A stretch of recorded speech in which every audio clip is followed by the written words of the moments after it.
నమస్తే అండి. అన్న ఎలా ఉందంటారు ఈ కూటమి ప్రభుత్వం వచ్చినాక 1 ఇయర్ అవుతుంది. గతంలో జగన్ గారు ఉన్నప్పుడు ఎలా ఉందంటారు? ఇప్పుడు ఈరోజు ఈ కూటమి పాలనే అధికారంలోకి వచ్చి మనకి దగ్గర దగ్గర 13 నుంచి 14 నెలలు అవుతుంది. తొలి సంవత్సరంలో ఏం చేసామనేది వాళ్ళు ఒకసారి సరిచూసుకోవాల్సిన అవసరం కూడా ఉంది. ఎన్నో హామీలు అమలవుతాయా, అమలవ్వవా, మన రాష్ట్ర బడ్జెట్ ఏంటి, ఏమీ ఆలోచించకుండా వందల్లో హామీలు ఇచ్చారు. వాటిలో ప్రధానమైనవి ఒక 6. ఈ 6 హామీల్లో ఎన్ని అమలు చేశారని కూడా కూటమి ప్రభుత్వం వారే సమాధానం చెప్పాల్సిన అవసరం ఉంది. అదేమైనా అంటే 6 హామీలు ఇచ్చారా, ఆమె అమలు చేశారని అంటే అడిగినోడిది నాలుక మందం అంటారు. నాదైతే నాలుక మందం కాదని నేను అనుకుంటున్నా.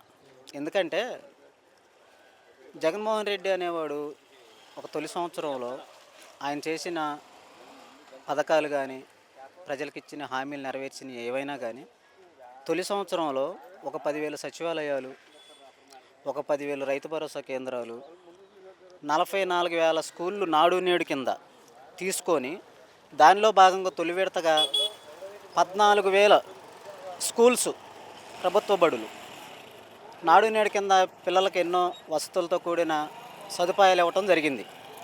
అలాగనే 1,25,000 మంది సచివాలయ ఉద్యోగాలు ఇవ్వటం, ప్రభుత్వ ఉద్యోగాలు ఇవ్వటం జరిగింది. అట్లానే ప్రతి ఒక్కరూ ఏ సర్టిఫికెట్లకైనా దేనికైనా కానీ ఇబ్బంది పడకుండా ఉండటం కోసం ప్రజల వద్దకే పాలన అన్నట్టుగా పల్లెటూరు స్వరాజ్యం అంటారు.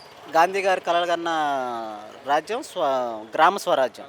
ఆ గ్రామ స్వరాజ్యంలో భాగంగా 10,000 సచివాలయాలు, 10,000 రైతు భరోసా కేంద్రాలు, 10,000 హెల్త్ క్లినిక్స్, నాడు నేడు స్కూల్ ద్వారా స్కూల్ డెవలప్మెంట్స్, వాలంటరీ వ్యవస్థ, సచివాలయ ఉద్యోగులు, ఇలాంటి వ్యవస్థలన్నీ తీసుకొచ్చి ఒక భారతదేశంలో ఎప్పుడూ ఎక్కడా లేనటువంటి విధానపరమైన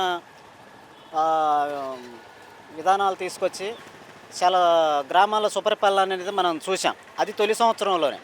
ఇక ప్రజలకు ఇచ్చిన హామీలు అనే విషయంలో వస్తే వచ్చిన 6 నెలల్లో అమ్మఒడి, 8 నెలలకే ఆసరా, 9 నెలలకి చేయూత, జగనన్న తోడు, చేతోడు, ఇట్లాంటి వాళ్ళ సంవత్సరంలో ఇన్ని పథకాలనే అమలు చేయడం జరిగింది. ఇక ముఖ్యంగా చెప్పుకొస్తే విద్యార్థులకు వస్తే ప్రతి సగటు మనిషికి కావాల్సింది ఏంటంటే విద్య, వైద్యం. ఈ 2 అనేది చాలా ఇంపార్టెంట్. ఈ 2 ప్రభుత్వం ఉచితంగా ఇవ్వాల్సిన బాధ్యత ప్రభుత్వంపై ఉంది. ఈ విద్యా వైద్యంలోకి వస్తే విద్యార్థులకు వస్తే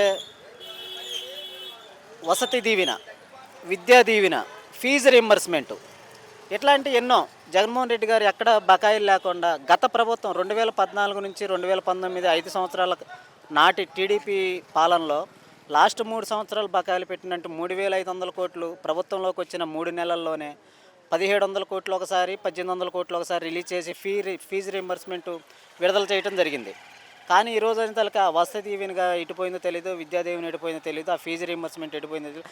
ఈ సంవత్సర కాలంలో ఇంజనీరింగ్ కాలేజీల వారు ఒక విద్యార్థి ఇంజనీరింగ్ జాయిన్ అయ్యడానికి వెళ్తే ముందు మాకు 45,000 మాకు కట్టండి, ఫీజు రీయింబర్స్ వస్తే తర్వాత మీరు తీసుకోండి అని ముందుగా ఆ విద్యార్థి తల్లిదండ్రుల దగ్గర కట్టించుకోవటం కూడా జరుగుతుంది. ఈరోజు పాలన అలా ఉంది.